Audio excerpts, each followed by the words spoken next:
In our first lesson, we started to look through some stations, and each station was designed to let us think about a physical property of a material, and we got through our first 3 of 6 stations. Now, I want to remind you why it's important to think about physical properties.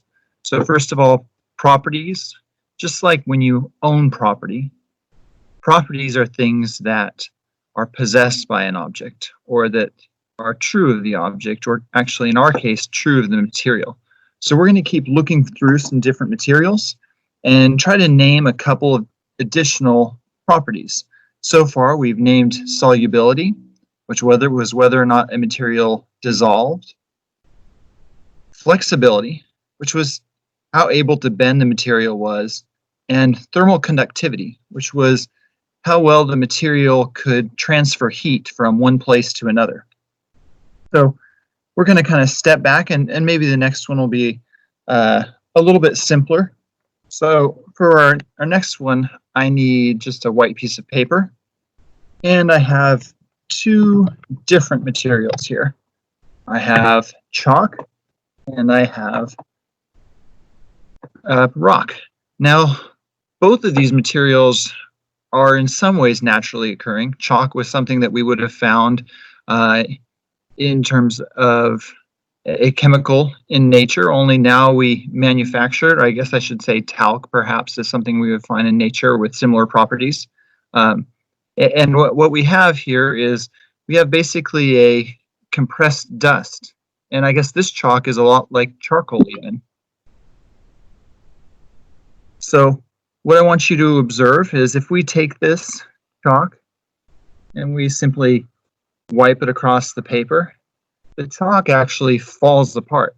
Now, we often think about that as drawing, but really what's happening is the brittle chalk is falling apart. And I think we know that if we take many different rocks and we drag them across the surface, that the rocks don't do the same thing. The rocks don't fall apart. So let's transfer that over to our observations. So with our 2 objects, what did we have here? So we had a piece of chalk, and we also had a rock. And what did we observe? Well, we observed that the chalk fell apart, and we observed that the rock didn't really do anything. So I'm just going to put nothing here. And so this is important. You wouldn't want to make a chalk that was as hard as a rock. So thinking about physical properties of materials, materials need to be able to do what they're supposed to do. In our case, chalk needs to be able to write, and therefore it's important that chalk isn't too hard. Now, in other instances, if we're needing to cut something, maybe hardness is something that we want the opposite. Maybe we want something that's really hard if it's going to be used for cutting. So what scientific questions will you ask about these examples of matter? Well, one thing I'm curious about, just because I didn't know as I started talking about, is I'm curious for other materials that are used because they're soft.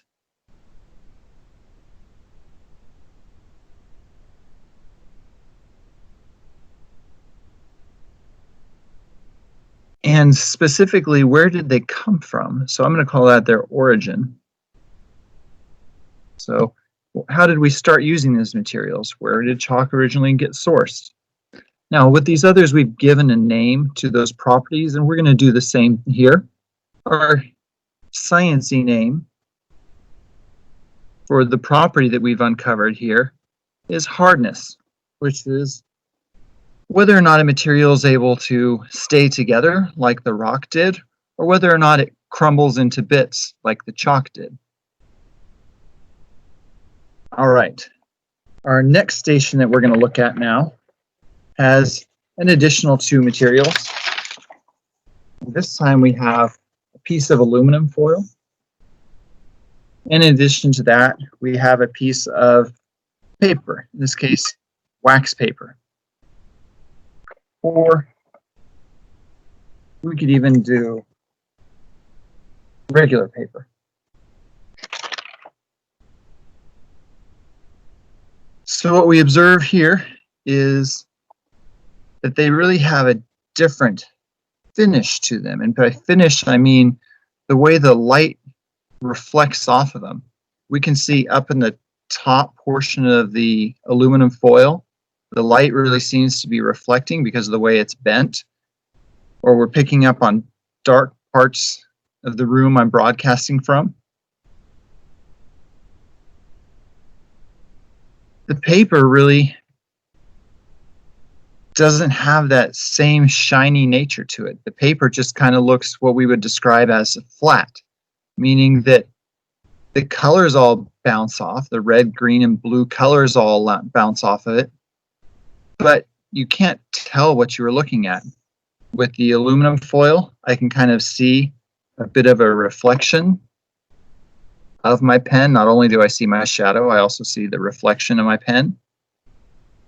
There's a spot where you can see it down at the bottom. With the paper, though, I can't see any reflection. So let's do our observations for this station. So our two different materials were paper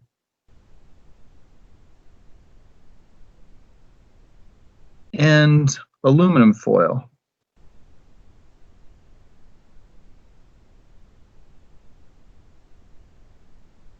What did I see here? So they were both bright. Maybe the paper even looked brighter.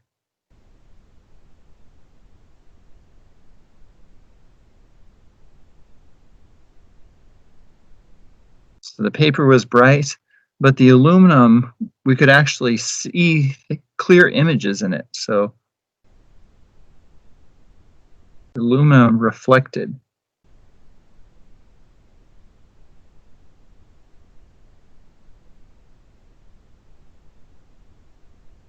What scientific questions will we ask ourselves? One of the things that I think is fascinating, and you might come up with something else, is we saw that the paper looks bright. So the paper is not glowing, which means the paper is just shining light.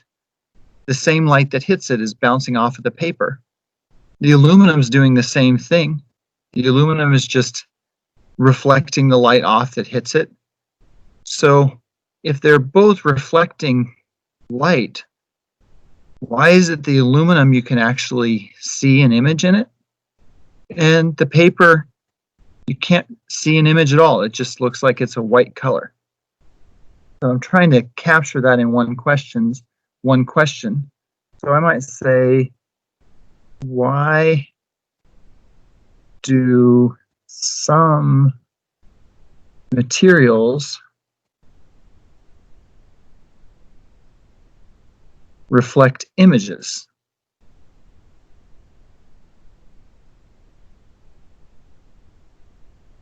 In other words, I could see the paper. Why do some materials reflect images?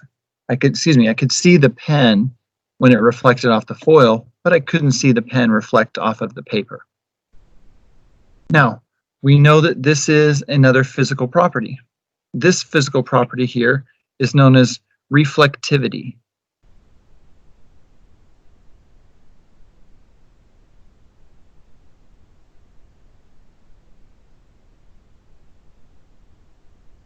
Or how well a material reflects light, and not just reflects the color of the light, but also reflects an image. So why doesn't white paper reflect an image, even if it's reflecting all the light? Station 6 is our last station here.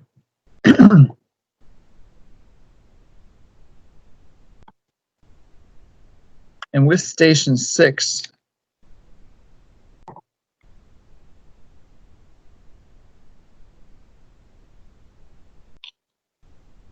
I'm actually going to kind of spoil this one because I'm going to talk about the object first. So station 6, I actually grabbed this tool that I have at my house. Now this tool is a dish. And it's a dish so that if I'm working on a car or if I'm working on a project, and in the process of working on that project, I take off a bolt, well, I can put the bolt inside of this container, and the bolt sticks to the container. It's attracted to the container. Now, if I take something off of the car that's not made of metal, it's made of wood like this screw is, it doesn't stick. Or if it's made of plastic, it's not attracted either. And I think we should probably use our words carefully there. Is there a difference between sticking and attracting? They probably both mean about the same thing, but I think one thing that's important when you're thinking about sticking versus attracting is sticking often is a word that we use when two things have a sticky surface on them. Something like syrup is sticky, or Post-it notes and tape are sticky. But these aren't sticking because there's a sticky substance on them. They're attracted to each other. So there's a magnetic attraction as opposed to a stickiness. So for this station, we have a wooden bolt. We have an iron bolt. We have a magnet. And we have a plastic bolt.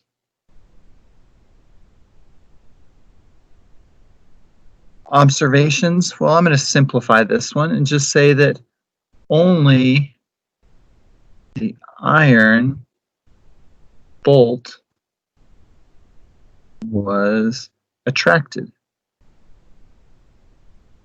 Again, we could say only the iron bolt stuck to it. That would mean the same thing. We're just trying to be precise with our language. Precise just means as specific as possible, as correct as possible. What scientific questions will you ask about these? Well, I guess I wonder, since there were 3 different materials that were very different, there was wood, and there was iron, and there was plastic. I wonder if it stuck because it was metal. So I would like to know, are all metals magnetic? And that actually introduces our main word here, which is magnet or magnetic. And if something is magnetic, it means it's attracted to a magnet. Now, before we run out of time, I want to make a clarification here. These are examples of physical properties because they don't change. So if I take a piece of chalk, I can say that this chalk is soft, and I can say that this chalk is maybe white in this case. I can say this chalk is not magnetic. I can say it's not flexible. I can say it's not a good thermal conductor using a lot of the properties that we've discussed. And if I take the chalk and break it into 2 pieces, all of the things I just said are true. It's still not magnetic. It's still soft. It's still not a good conductor. That's going to be true of a physical property. So in our first 2 lessons, we've looked at physical properties, and I want to give another word that you might see. You might also see these called material properties.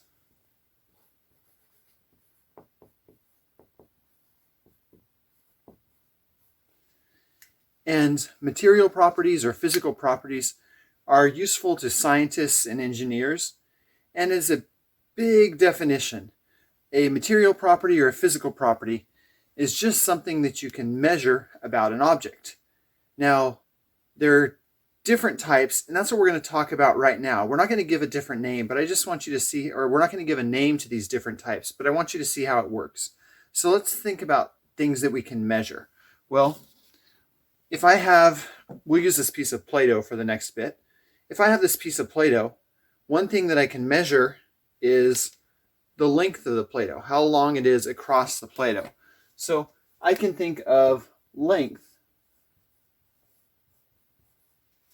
Length is an example of a physical property. I can also, this is not really used for science measurement, but it does have milliliter measurements on it. And so one of the things you might be learning how to do in your math class is to measure volumes of liquids. So if this were a liquid, or even using some math, I can figure out the volume of this ball.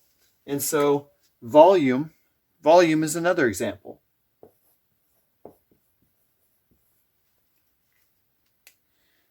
Now, we also have other things that we can measure. Perhaps you have a thermometer. This is the household thermometer. But we know that we can use a thermometer to measure temperature.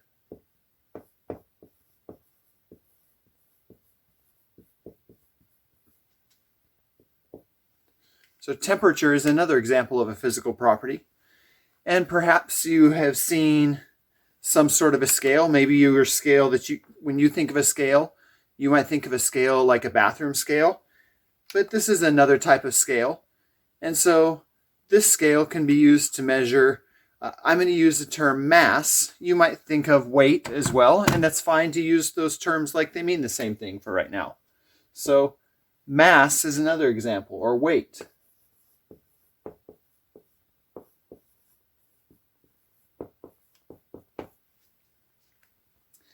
So those are all really common or more common examples of things that we can measure. Now, there are also some other groups of things that we can measure that are maybe not as common, or things that we can describe about an object. So we might also describe color.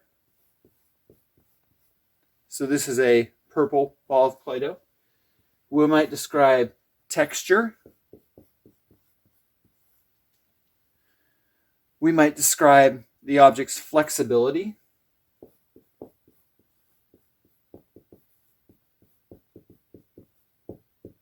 I hope I spelled that right.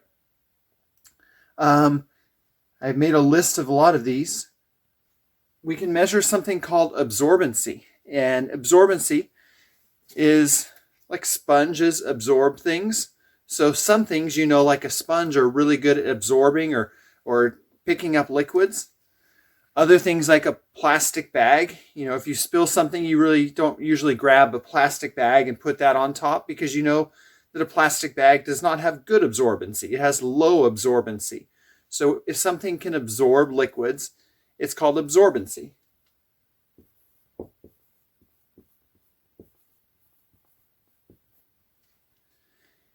And then I'll put the rest of these up here. We have the ones that we've seen in this lesson so far. But to finish our list, we have things like electrical conductivity. So does this object conduct electricity? Or response to a magnet. So if I put this object by a magnet, is this object going to move? We have solubility, we've talked about in this lesson, and thermal conductivity. We talked about, in the last lesson, we talked about solubility, thermal conductivity. We have reflectivity. Okay. I am going to add solubility here to our list of written examples. So I have this list, and I wrote it in two different colors because I want you to see something about these two different lists. This first list of things can actually change even if you're looking at the same object. So I use Play-Doh because I think it makes a good example for this. So if I wanted to measure the length of this object, then I can measure it, and it's about 3 centimeters long.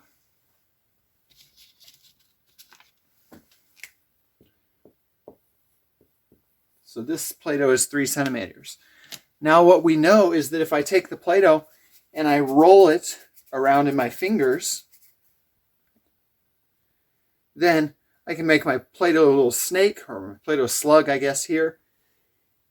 And my new piece of Play-Doh has a new length.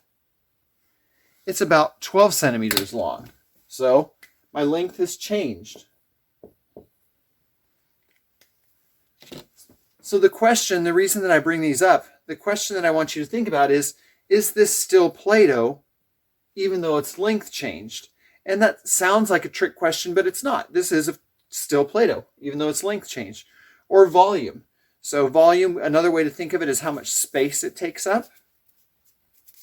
So I can start with a piece of Play-Doh that's this big, and that has a pretty big volume compared to a piece of Play-Doh that's smaller.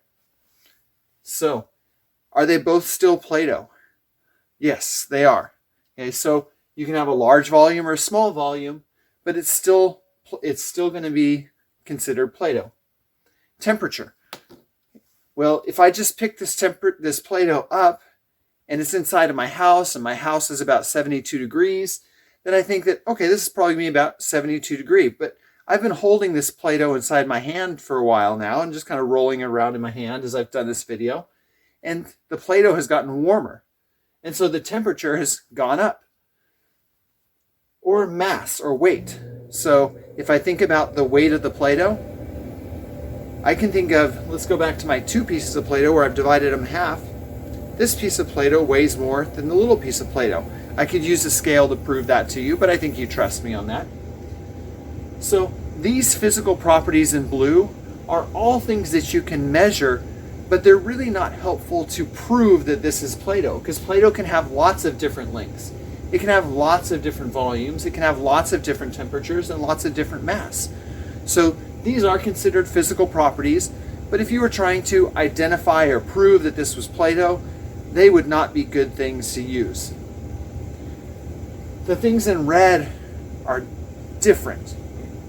So if I were trying to, if I found another piece of Play-Doh, or if I had found this piece laying around, I said, you know what, I found this somewhere else in my house, I think that's part of this other piece of Play-Doh. One clue I have is that these physical properties do match. So are they the same color? Yes. Okay, so that's a good clue that is the same type of Play-Doh. Same texture? Well, yeah, I can smash them both in my finger, so I think it probably is the same Play-Doh. There's more clues. Flexibility. Yeah, they both have about the same amount of flexibility, so that's probably the same one. Absorbency. I guess I could dunk the Play-Doh in water and see if both the little piece and the big piece, if they're a match. They would be a match. In solubility, again is, does it dissolve in water? And Play-Doh doesn't dissolve very well in water, so I would expect that this piece would not dissolve well in water, and this piece would not dissolve well in water if they're both Play-Doh. Now let's pretend for a second that I've gone through all these tests, the colors match, the textures match, the flexibilities of both of them match, neither one of them absorb water, but then I have these two pieces, I drop them into water, and this one does not dissolve, but somehow, for some reason, this one does dissolve. What that would tell me is that these were two different materials. So these blue physical properties are physical properties that can change. The physical properties in red are physical properties that don't change even if you have different pieces. This is useful for engineers. When engineers are designing something, they really need to think about the physical properties listed in red. If they're going to design something to conduct electricity, they want to know, or it's important to know that that same material will always conduct electricity. So that is not a physical property that changes, which is a bad example with semiconductors, but that's okay. So I hope this helps make sense of physical properties or material properties. Engineers and scientists use these properties for different reasons. A scientist uses the physical properties in red to help them identify unknowns or to prove maybe that they have made a new compound. Engineers use the properties in red when they're designing a system or when they're designing a device. It's important to know Should this device flex or not?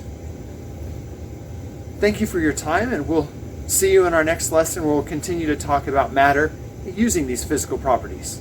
Take care.